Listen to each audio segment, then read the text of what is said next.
Bismillahirrahmanirrahim. Assalamualaikum warahmatullahi wabarakatuh. Perkenalkan, nama saya Desya Junisa Duantara Putri dengan NIM 231240097. Kelas PGMI 2C. Mata kuliah Sejarah Peradaban Islam. Dengan materi tugas Biografi Jalaluddin Rumi. Baik, di sini saya akan memaparkan biografi tentang Jalaluddin Rumi. Namanya adalah Maulana Jalaluddin Muhammad. Lengkapnya Maulana Jalaluddin Rumi Muhammad bin Hasin Al-Khattabi Al-Bakri. Biasa juga disebut Jalaluddin Rumi atau Rumi. Namanya Jalaluddin Muhammad, sedangkan Maulana merupakan julukan yang berasal dari kata Mevlana yang memiliki arti Tuan kami, yaitu sebuah sebutan untuk guru sufisme serta orang-orang terpelajar lainnya. Sedangkan Rumi dari daerah Kunawi atau Balkah merupakan sebutan dari kata Rum, sebutan untuk tanah Roma, Bizantium, atau Roma Timur. Rumi lahir pada tanggal 6 Rabiul Awal 604 Hijriah atau dengan bertepatan 30 September 1207 Masehi di Balkhi, yang sekarang adalah kota di Afghanistan bagian utara. Pada abad 12 dan 13 Masehi, Balkhi merupakan bagian wilayah kerajaan Khwarizmsyah.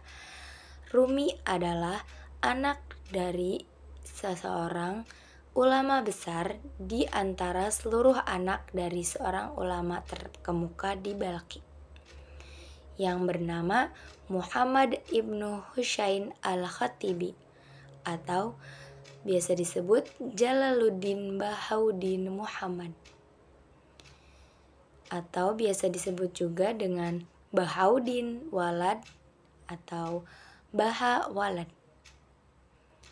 Seperti yang telah diramalkan oleh seorang sufi yang bernama Fariuddin Attar, yang ditemuinya saat perjalanan ibadah haji dan singgah di kota Nisapur.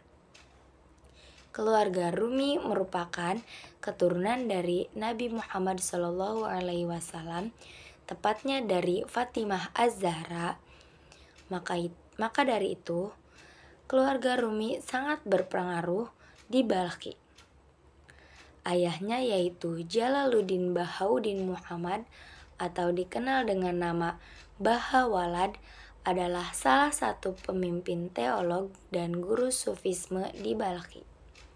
Sedangkan ibunya berasal dari kerajaan Khwarizmsyah.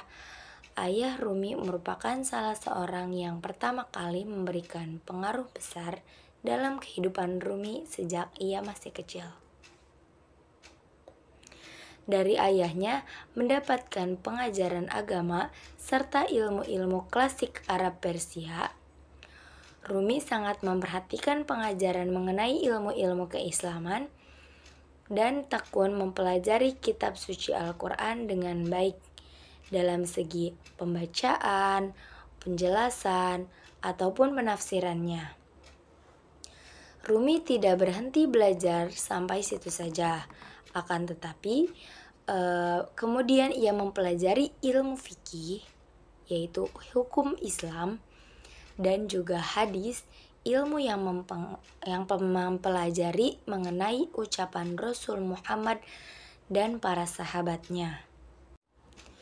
Pada zaman dahulu, Balkhi merupakan salah satu daerah di mana menjadi pusat kajian, praktik ibadah, serta tempat kecintaan pada mistisisme dalam Islam.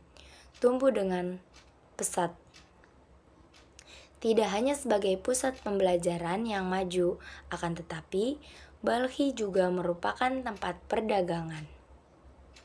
Sebelum terjadi kekacauan di Balkhi pada tahun-tahun awal abad ke-13, akibat penyerbuan tentara Mongol, keluarga Jalaluddin Rumi telah pergi dari kota tersebut dengan melewati berbagai daerah, yaitu dari Baghdad ke Mekah untuk menjalankan ibadah haji. Setelah itu ke Syria dan akhirnya sampai di Anatolia Tengah, kemudian menetap di Laranda, Karaman saat ini di Turki. Di tempat itulah kemudian Rumi menikah dengan seorang gadis yang berasal dari Samarkand yang bernama Jauhar Khotun pada tahun 1228 Masehi. Ayah Rumi yaitu Bahawalad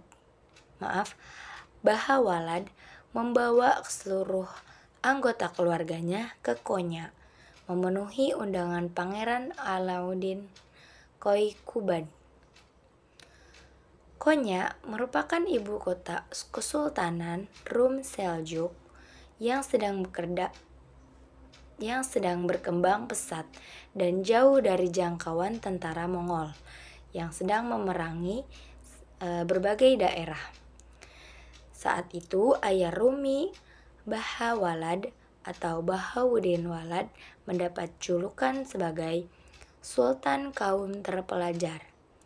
Ia menjadi pengajar seperti di Balkhi sebelumnya.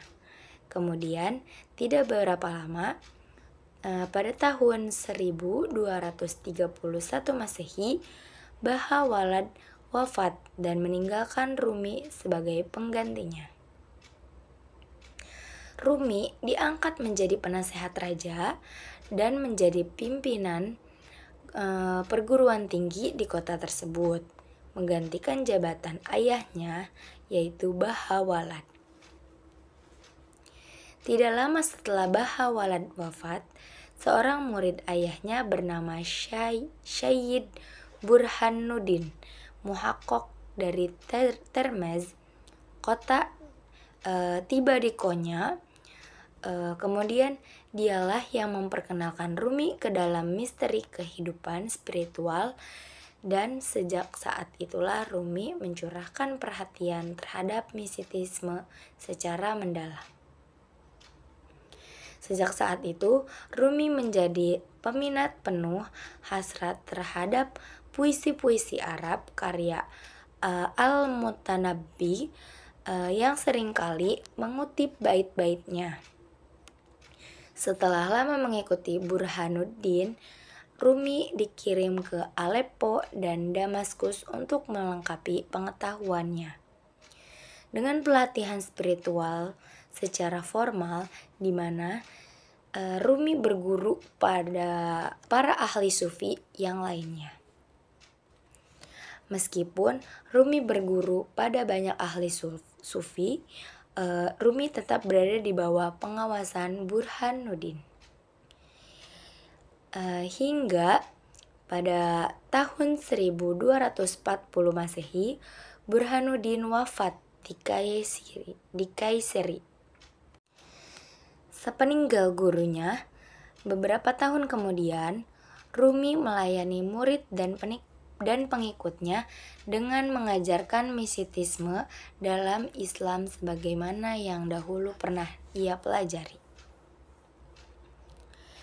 Pada bulan Oktober tahun 1244 Masehi, seorang pengelana misterius bernama Syamsuddin Muhammad dari Tabriz yang tiba di Konya. Syamsuddin memberikan pertanyaan kepada Rumi saat ia melewati rumah saudagar gula. Wahai pemimpin muslim, yang manakah yang lebih agung, Bayazid atau Nabi Muhammad? Rumi kemudian menjawab, Nabi adalah sosok yang paling agung dari seluruh manusia.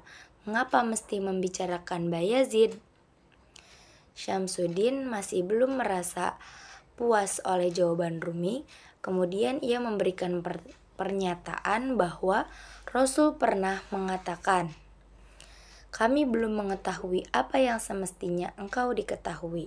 Sedangkan Bayazid berani berkata, "Mulialah aku, betapa agungnya aku, dan aku adalah kuasa segala kuasa." Kehausan Bayazid telah terpuaskan hanya dengan satu tegukan itu.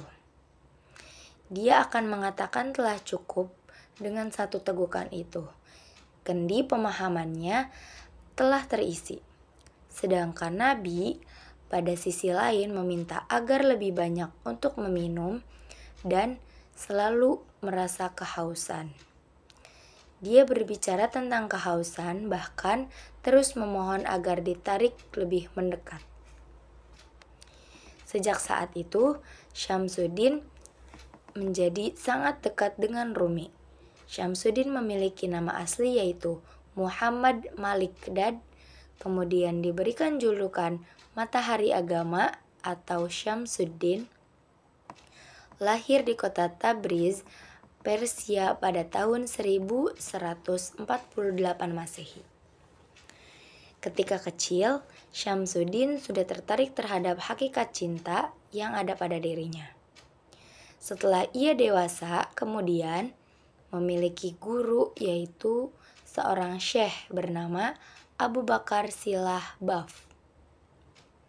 Karena menurut sang guru Syamsuddin telah mencapai tingkat spiritual yang tinggi, maka sang guru menyarankan agar Syamsuddin tidak lagi belajar padanya, akan tetapi harus mulai menjadi seorang guru.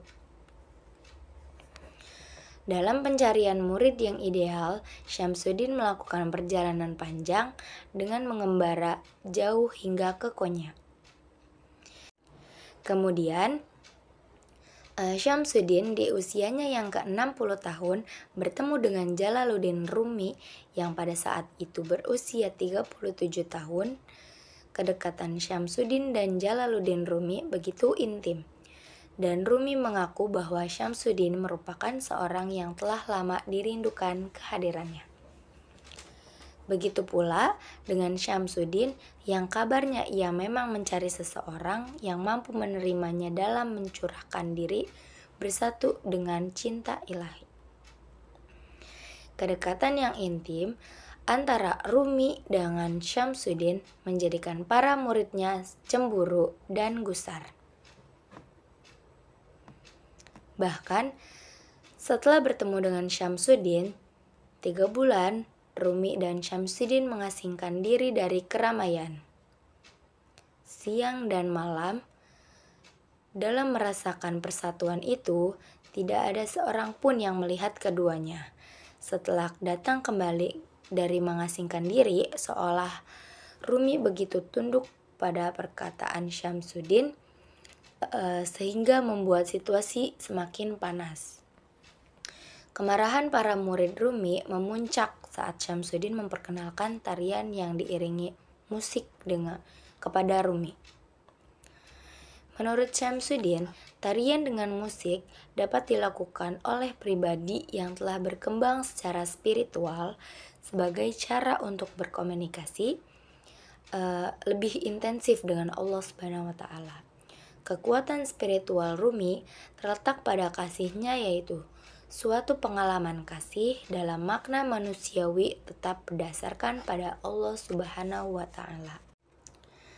Karena berbagai hal yang terjadi pada diri Rumi, perubahan yang tidak sewajarnya, maka masyarakat Konya sangat marah kepada Syamsuddin, sehingga tidak membuka mata sedikit pun kepadanya. Dalam situasi yang telah memburuk seperti itu, Syamsuddin kemudian menghilang begitu saja, seperti kedatangannya yang tiba-tiba. Ia pun pergi secara tiba-tiba. Kepergian Syamsuddin yang telah menjadi kekasih spiritualnya Rumi membuatnya merasa kesepian, kehilangan, dan putus asa. Lalu ia membuat puisi-puisi yang ditunjukkan kepada Syamsuddin dan disebarkan di seluruh dunia Islam, dengan berharap puisi tersebut dibaca oleh Syamsuddin dan ia berkenan untuk kembali ke Konya. Tidak begitu lama terdengar kabar bahwa Syamsuddin berada dekat di Damaskus. Kemudian Rumi meminta Sultan Walad, putra pertamanya, untuk menjemput serta membujuk Syamsuddin agar kembali ke Konya. Kedatangan Syamsuddin kali ini dimengerti oleh masyarakat Konya tentang siapa dan seberapa pentingkah Syamsuddin bagi Rumi. Untuk kedua kalinya, Syamsuddin menjadi lebih dekat dengan Rumi setelah perpisahan. Syamsuddin tinggal di rumah Rumi dan menikah dengan seorang gadis muda yang menjadi pelayan di rumah tersebut. Syamsuddin tinggal di rumah Rumi hingga 1248 Masehi. Akan tetapi, kedekatan Rumi dan Syamsuddin kali ini menjadikan kecemburuan baru pada anak kedua Rumi yang bernama Alaeddin. Untuk kedua kalinya, Syamsuddin menghilang. Banyak yang mengatakan bahwa Syamsuddin dibunuh oleh Alaeddin melalui persekongkolan. Rumi merasa kehilangan untuk kedua kalinya. Ia merasa terkejut atas hilangnya Syamsuddin. Kemudian ia pergi sendiri ke Syria untuk mencari Syamsuddin.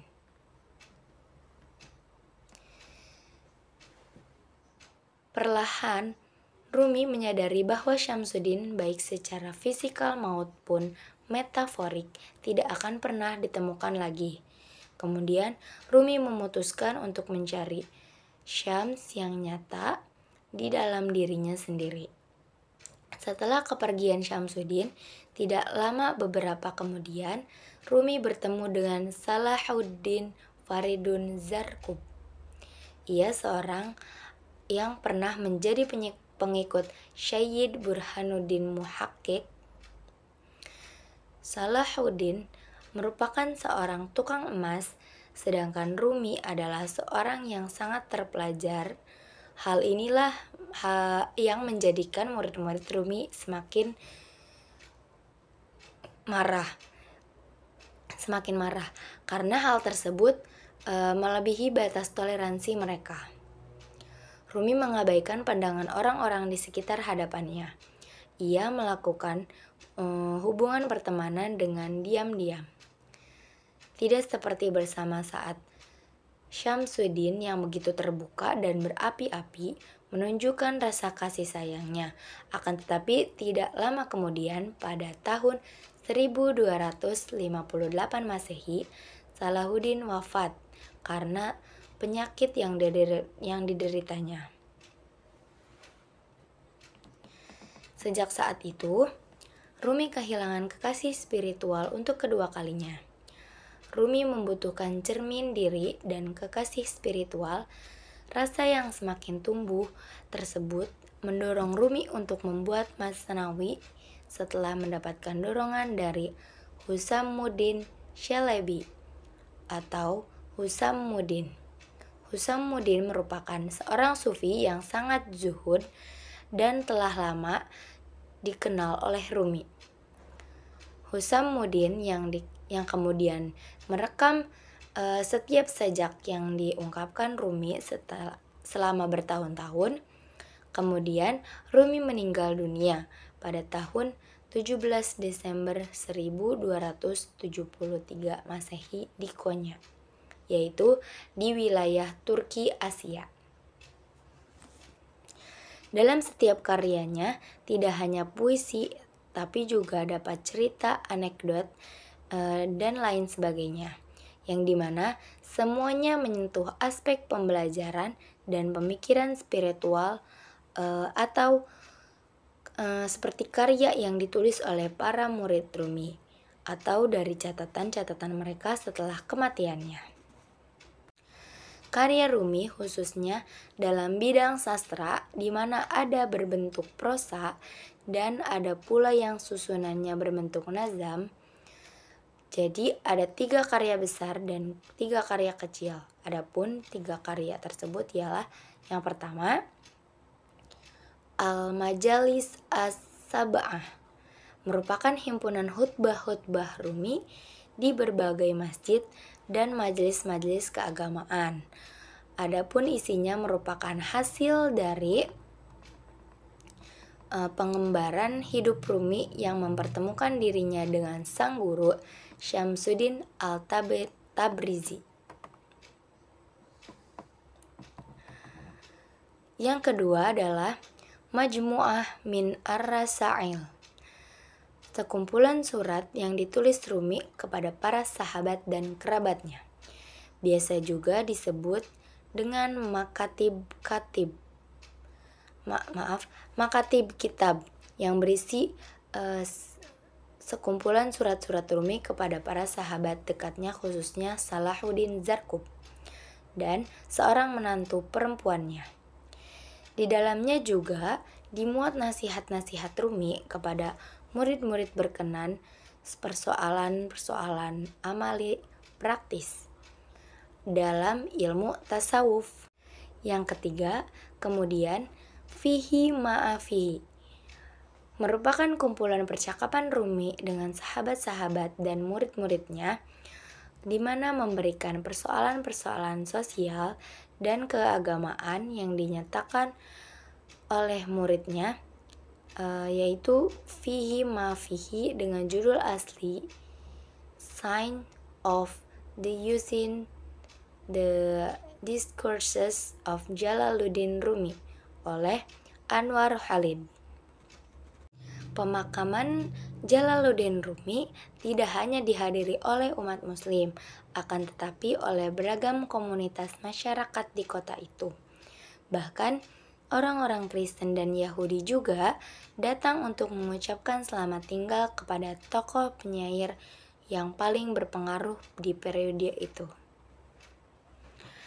Baik, terima kasih. Itu saja yang telah saya paparkan tentang biografi Jalaluddin Rumi. Mudah-mudahan apa yang saya paparkan ini bermanfaat. Billahi taufiq wal hidayah. Wassalamualaikum warahmatullahi wabarakatuh.